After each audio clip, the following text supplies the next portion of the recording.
There was a time I thought it was all over. A moment where I sat alone in a small, dimly lit room with nothing but silence surrounding me. And if you're brave enough to face that person, everything changes.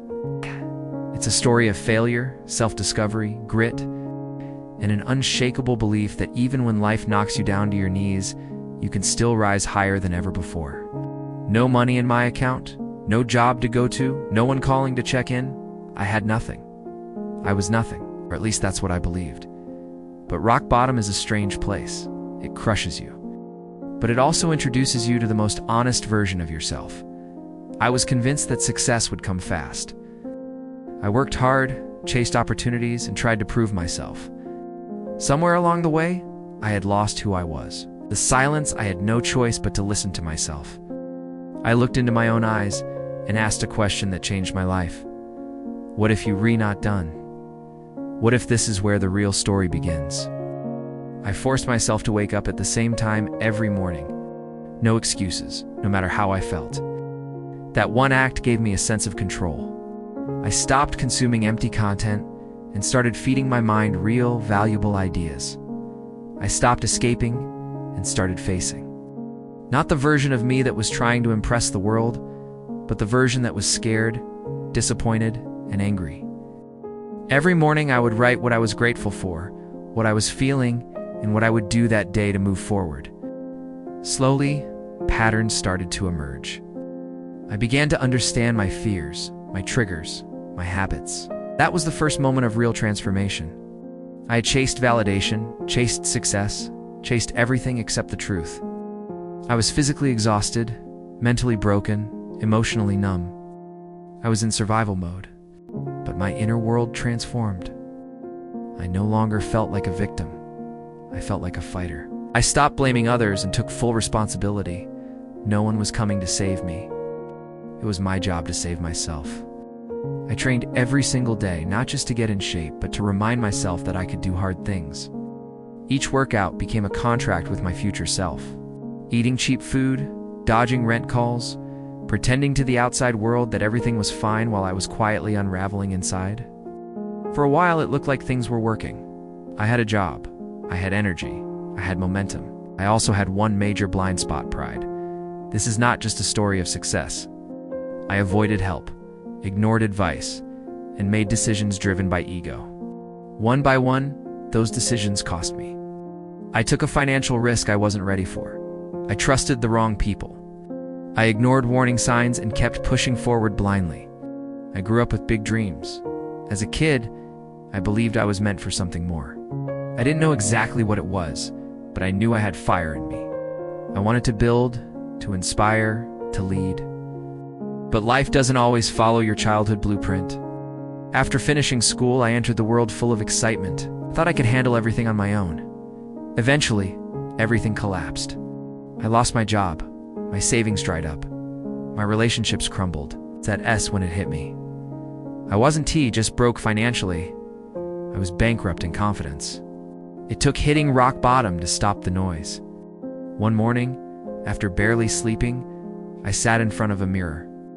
That single question became my fuel. I started small. Not with grand plans, but with one habit: discipline.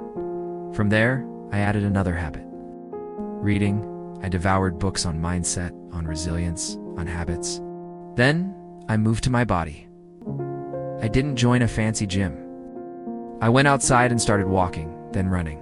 Along the way, I wrote down my thoughts. Journaling became my therapy. As months passed, my outer world didn't change much at first. Then came the breakthrough. I found a simple freelance job online.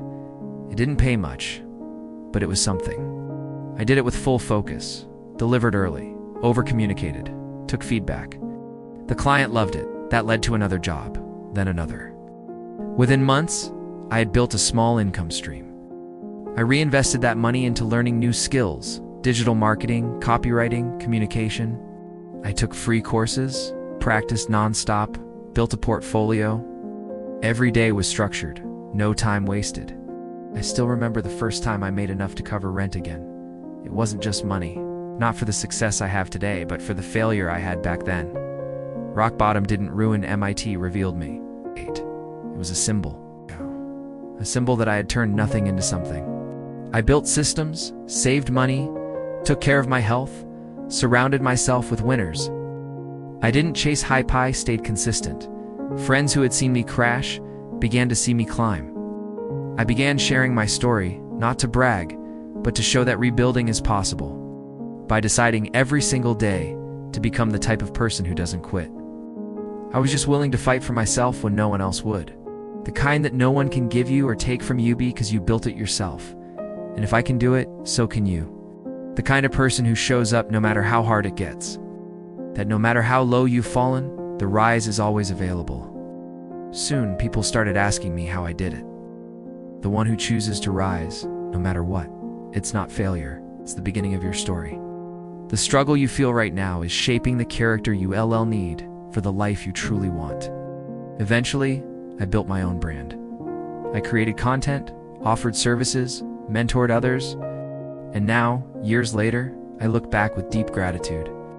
The truth is, greatness isn't built in the spotlight. It's built in the dark.